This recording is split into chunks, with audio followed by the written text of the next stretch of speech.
Please welcome to the stage Mr. Steve Townsend.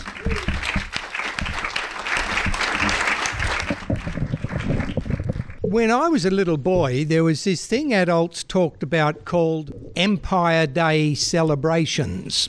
We didn't know what it was. And later, apparently, the name was changed to Commonwealth Day celebrations. Still didn't know what it was until finally the penny dropped. Ah, you mean Cracker Night? Ah, yeah, we know about Cracker Night. Cracker Night was the most exciting night of the year for us kids. Anybody under the age of 26 has never experienced a Cracker Night in New South Wales. That's how long ago it was banned. And it was an extraordinary event because we'd build these bonfires and we'd get bits of old fruit box crate and bits of cardboard and pull a few palings off fences and a bit of old furniture and tree branches and have this magnificent big pile of things, and we'd just be itching to light it. It's so important to light it. And eventually at about, just as it became dark, we were allowed to light it.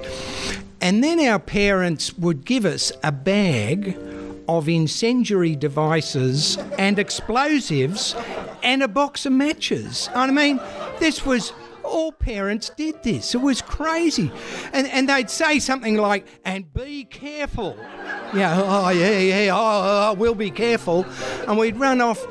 And there were things, double bungers, that were honestly that long, that thick, and we'd light them and toss them at each other, or toss them at cars passing by, and it was all just great fun. But, not for everyone, apparently. There were houses burned down. There were kids who were burned and disfigured. Some kids were blinded. Some kids were deafened. But we didn't know any, and for us it was just this fantastic memory of this exciting, thrilling night. And then it got banned, and as I became a parent and a responsible adult, I had to go along with this, that, it's a proper thing to do, it's very dangerous, or very silly stuff to do. But deep down, this little spark glowed. It was like a little wick slowly smouldering away. And we were sitting around with some friends once, sort of late towards the end of the year, and somebody said, you can buy fireworks in Canberra, in the ACT. You can buy them legally. Really, can you? And some of our kids were there, and they said, oh, Dad, yeah, get some. Oh, get some, Dad, yeah. And, I don't, no, we couldn't let them off here. You can buy them there, but you can't let them off here.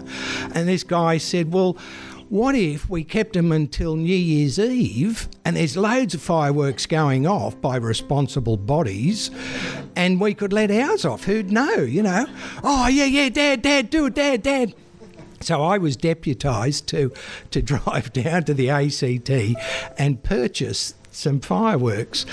And I've been to Canberra lots of times, but I've always driven around. It's been this very neat gardens, well-tended lawns and little picket fences and docile little houses and very dignified government buildings. But there's a sleazy, seedy underbelly of Canberra that I discovered with this address to the fireworks shop. And it was in this really crappy part of Canberra, broken down cars and things. I mean, I drive to Canberra, I can't even find a bloody service station anywhere. But here everything was. And this sort of crappy looking building with a little sign saying fireworks. And I went in feeling a bit like walking into a sex shop. Not that I've ever walked into a sex shop, but I imagine, you feel a bit dodgy, and I walked into this fireworks emporium, and there was just shelves and shelves and shelves of fireworks. I had never seen anything like this in my life, and there were some of them that nearly all seemed to be made in Asia. And they had names like Dragon Fire, and there were skyrockets called Heavenly Flame, and there were ones called Golden Showers. Not that I'm into golden showers, but we got some of them as well. But the one that really excited me was this one that was on a pedestal all by itself, and it was honestly that big, one big solid firework that it weighed about 2 or 3 kilos. It was a huge solid thing. It was red and black, and the name on it in big letters was the Antichrist. Yeah. Oh, yes. So I loaded the Antichrist and all this other stuff into this big box and put it in the boot of the car and headed home. And there's a part where you cross the boundary from ACT into NSW, and I sort of felt like, I had to look nonchalant, like someone coming up through Tijuana with a boot full of cocaine. I could get pulled over, but I'm just going to look cool. And we got home, and lo and behold, this exciting New Year's Eve we'd planned was a complete washout. It poured with rain. You couldn't go out and light a match. It was just hopeless. So these fireworks stayed, carefully secreted in the top of the cupboard, where you think kids are never going to look, or where I hide presents for kids before their birthdays, and they all know where it is, and they all go and have a look and a feel of it. So we thought we had to do something with these fireworks, particularly as a responsible adult. Don't they begin to weep or something, and they become unstable? And so the proper thing is to do it, but where do we let them off? And eventually our friends, another couple, said, well, look, why don't we do it Sunday night, come round, have dinner, and we'll go down there. They had 4 kids, we had 2, and there were a few dogs and stuff. And we said, right. So we went round on Sunday night, and it was one of those dinner parties that's just a disaster. They'd forgotten this, and someone had to go to the shop, and then this hadn't been turned on. And it was 10 o'clock by the time we finally, carrying our box of fireworks, went down to the park. And I've got this thing about being a responsible parent, particularly, carrying this box of explosives. And I brought along a rope, and I put the rope along on the grass in this park and said, right, no kid is allowed to cross this line. The fireworks are over here, kids, dogs over there. Yeah, and that took a lot of policing. And 1 box of matches, so only one person could light them. And we let a few off, and wee, boom, shh, wah, boom.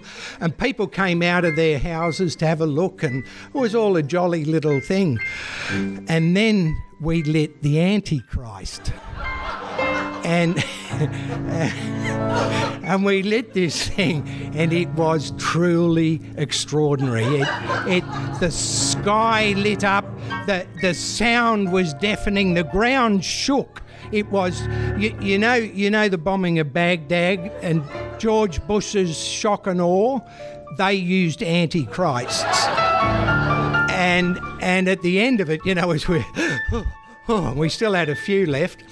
And we saw this guy pacing up and down, talking into a mobile phone, and somebody said, hope he's not calling the cops. We laughed. We started letting some more off, and then red and blue flashing lights came down in this car round that end of the park, round this end, and up onto the grass. Shit!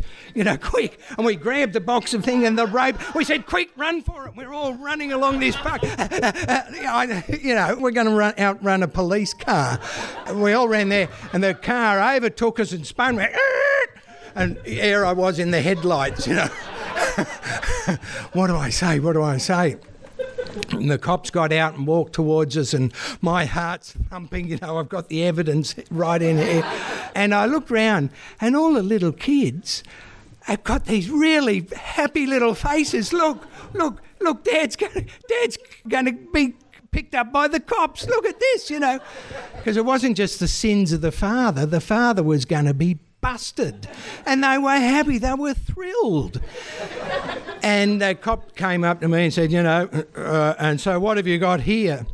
And I said, well, you see, Canberra, they're illegal, bought in Canberra.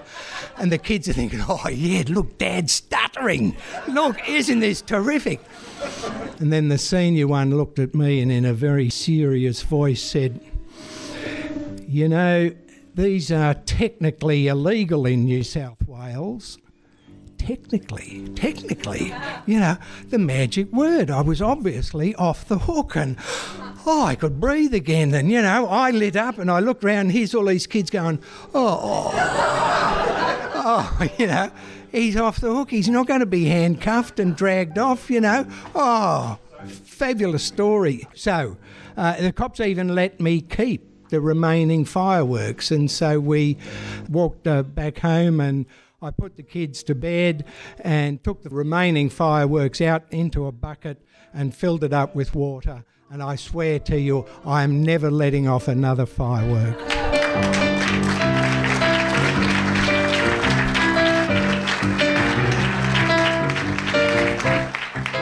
Steve Townsend. Great story. Great story.